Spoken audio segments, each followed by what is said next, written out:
Smartphone sejuta umat. Mungkin itulah ungkapan yang patut disandangkan terhadap smartphone yang satu ini. Ini adalah Samsung J2 Prime, salah satu produk yang sangat banyak digunakan di pasaran, terlebih untuk di Indonesia. Mari kita cari tahu, apakah saat ini Samsung J2 Prime masih layak untuk digunakan?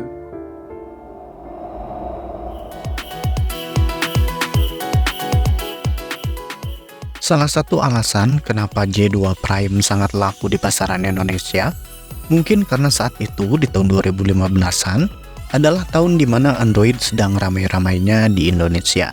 Kemudian Samsung meluncurkan smartphone Android seri J yang merupakan lini entry level dari smartphone Samsung saat itu. Kombinasi hype smartphone Android di Indonesia digabungkan smartphone harga murah dari Samsung membuat Samsung seri J di Indonesia sangat laku di pasaran.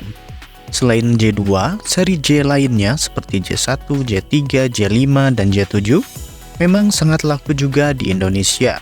J2 Prime sendiri diluncurkan di tahun 2016.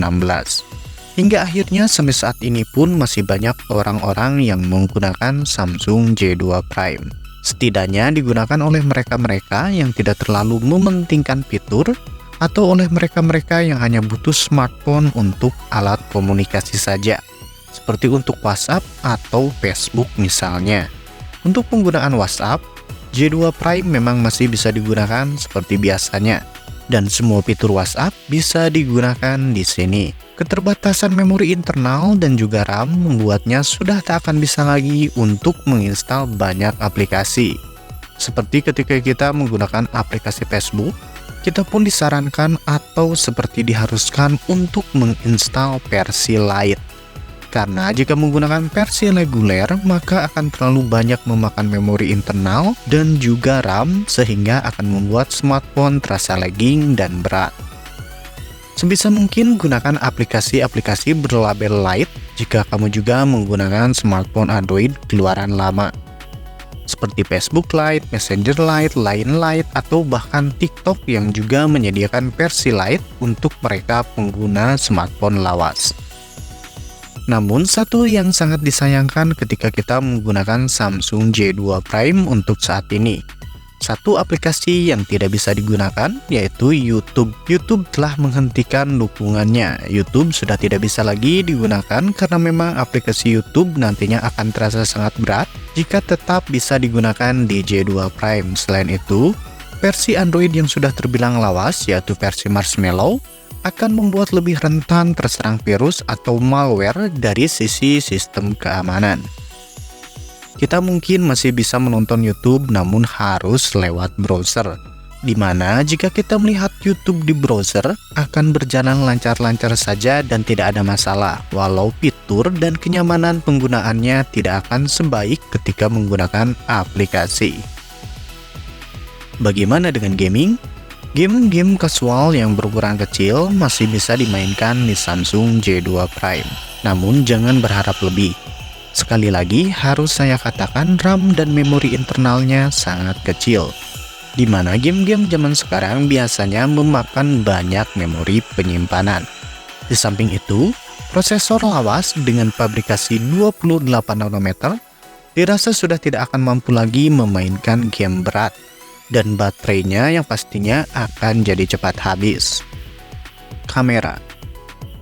Kamera di smartphone keluaran tahun 2016 sudah jauh ketinggalan dibandingkan smartphone saat ini. Ditambah, ini merupakan smartphone kelas entry level, jadi tidak akan sebagus kelas flagship. Kalau kelas flagship seperti Google Pixel 1, iPhone 7, atau Samsung S7, mungkin saat ini kameranya masih sangat layak digunakan walau sama-sama keluaran tahun 2016. Tapi kalau J2 Prime hasilnya bisa kamu lihat sendiri di sini. Kualitasnya seperti ini, kualitasnya terlihat buruk baik kamera depan dan juga kamera belakang. Begitu juga saat digunakan di siang hari, apalagi jika digunakan di malam hari. Ini hasil kamera depannya seperti ini di ruangan yang cahayanya cukup terang. Jadi hasilnya seperti ini dan sama hanya bisa 720 pixel.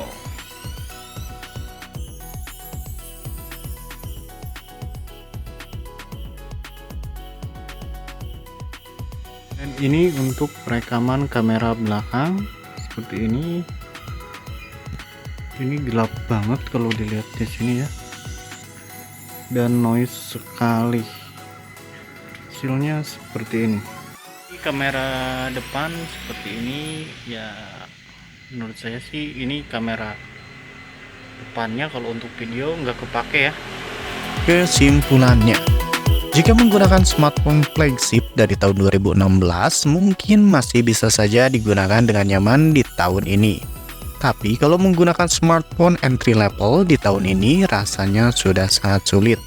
Kecuali kamu memang membutuhkannya untuk alat komunikasi saja.